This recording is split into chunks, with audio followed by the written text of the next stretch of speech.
Astăzi am să pregătesc pizza. Am pregătit 300 grame cașcaval ras, 200 grame salam de porc, 200 grame porumb dulce congelat, 500 grame ciuperci, 200 grame mozzarella, am să pun puțină sare și 3 linguri de pastă de tomate.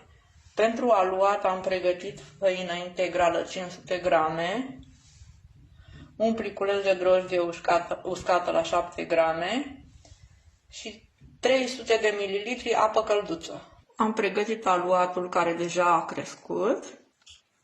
Am pus puțin ulei de măsline pe hârtia din aluat ies 3 tăvi de pizza.